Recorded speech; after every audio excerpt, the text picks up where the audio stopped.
यह कहानी है एक गरीब पिता और उसकी बेटी की। एक बार वह गरीब व्यक्ति अपनी बेटी को उसके स्कूल से लेकर शहर के एक महंगे होटल में पहुंचा। उस व्यक्ति ने फटे पुराने कपड़े पहने हुए थे और उसकी बेटी स्कूल की ड्रेस पहनी हुई थी। जब दोनों होटल के अंदर पहुंचे तो वेटर ने पूछा, सर आप क्या खाना पसंद करेंगे? आप अपना ऑर्डर बता दीजिए। तब उस व्यक्ति ने कहा कि आप मेरी बेटी के लिए एक प्लेट पाव भाजी लेकर आ जाइए बस।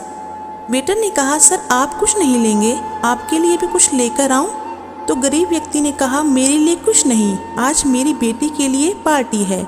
मैंने इससे वादा किया था कि अगर तुम इस जिले में 10th क्लास में टॉप करोगी तो तुम्हें मैं सबसे महंगे होटल में पार्टी दूंगा, तो आप सिर्फ बच्चे के लिए पाव भाजी ही लेके आइए।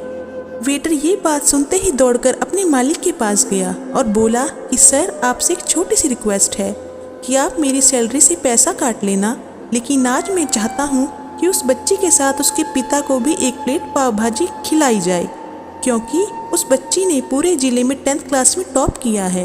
वह गरीब पिता है, ज़्यादा पैसे नहीं होंगे, इसलिए कह रहा है कि सिर्फ बच्ची के लिए लेके आओ। होटल के मालिक ने जब ये बात सुनी तो मुस्कुराते हुए बोला, तुम उसके पिता के लिए भी पाव भाजी लेके जाओ, उसके लिए भी लेके जाओ, पैसे मत लेना।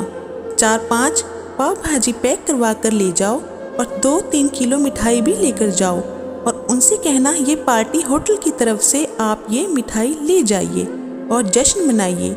जब वेटर ने 2 प्लेट पाव भाजी लेकर गया तो वह व्यक्ति चौंक गया और बोला, मैंने तो एक ही मंगाई थी, मेरे पास पैसे नहीं हैं। वेटर बोला, अरे सर शर्मिंदा मत कीजिए, ये पार्टी होटल की तरफ से है, आपकी बेटी हमारी बेटी ने टॉप किया है, ये मिठाइयाँ लेकर जाइए और जश्न मनाइए।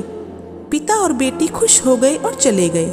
कई साल बीत गए। उस गरीब पिता की लड़की अब UPSC की तैयारी करके कलेक्टर बन चुकी थी और इत्तेफाक से उसी शहर में उसकी पोस्टिंग हुई थी। उस लड़की ने उस होटल में सूचना पहुंचा दी कि मैं उस होटल में लंच करने के लिए आ रही हूं। होटल के मालिक ने जब ये सुना तो होटल को पूरी तरह से सजवा दिया। गांव में ये बात पूरी तरह से फैल गई और कस्बे के सभी लोग उन्हें देखने के लिए आने लगे।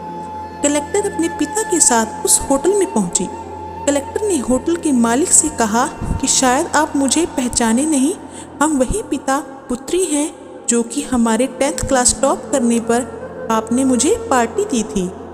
हम वही पिता पुत्री हैं, आज फिर से आए हैं और आज पार्टी हम देंगे आपको, आपके पूरे स्टाफ को और पूरे गांव को, क्योंकि आपने गरीबी का सम्मान किया है।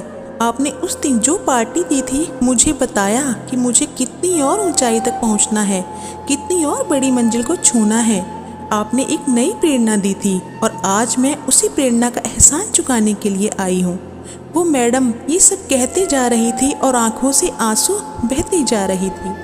यह कहानी हमें सिखाती है कि कभी भी किसी गरीब का मजाक मत उड़ाना, हो सके तो उसकी मदद करना और अगर मदद ना कर सको तो उसका मजाक भी मत उड़ाना, क्योंकि वो सब देख रहा है। बनना है तो उसकी नज़र में अच्छा बनिए, जहाँ भी रहिए कर दिखाइए कुछ ऐसा कि दुनिया करनी चाहे आपके जैसा। अगर आपको ये स्टोरी अच्छी लगी हो तो चैनल को सब्सक्राइब ज़रूर कीजिए, अपने दोस्तों के साथ भी शेयर कीजिए और कमेंट में ज़रूर बताइए कि कैसी लगी आपको ये स्टोरी। मिलते हैं अगली वीडियो में कुछ ऐसी ही स्टोरी के साथ। तब तक के लिए हंसते रहिए और औरों को भी खुश रखिए। धन्यवाद।